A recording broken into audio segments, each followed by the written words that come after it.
I was going to talk too about brain health because ever since you talked about, Kimberly, the how we basically impact our brains at a young age, and then we don't see the results of that or the consequences of that until later in life.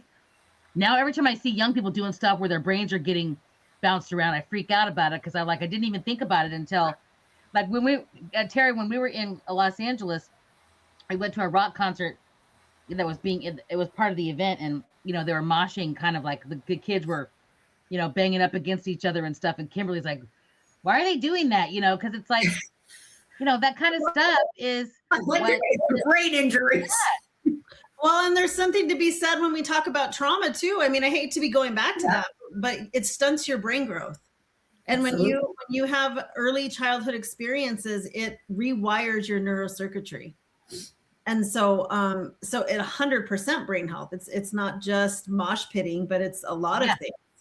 It's making a lot of sports. A lot of sports are not good. Yes. 100%.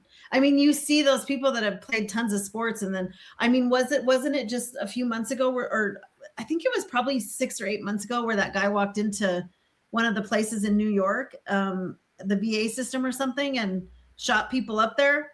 And they found out that he had a lot of brain injury stuff. Really? Yeah. And so there's a lot to be said with that.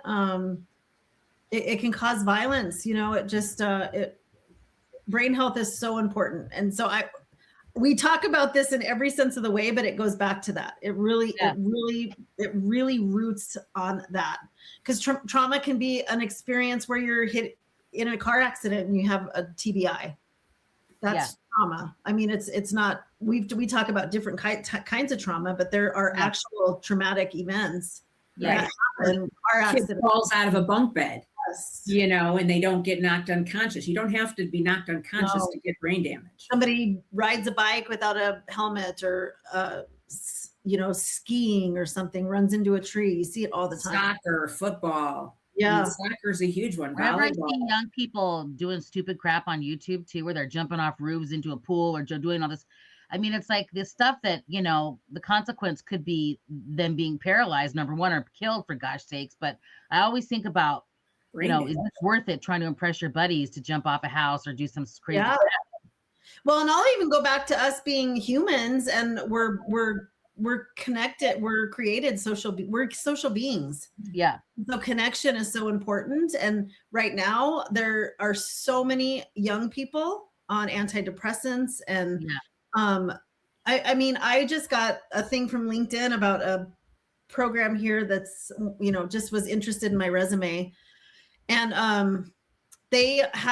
most of their facilities are all younger adolescent to mid-age 30s. I mean, and they have a couple locations in Colorado Springs and Boulder, a few in Denver, and it's not older adults. It's adolescent, younger adults to middle-age 30s.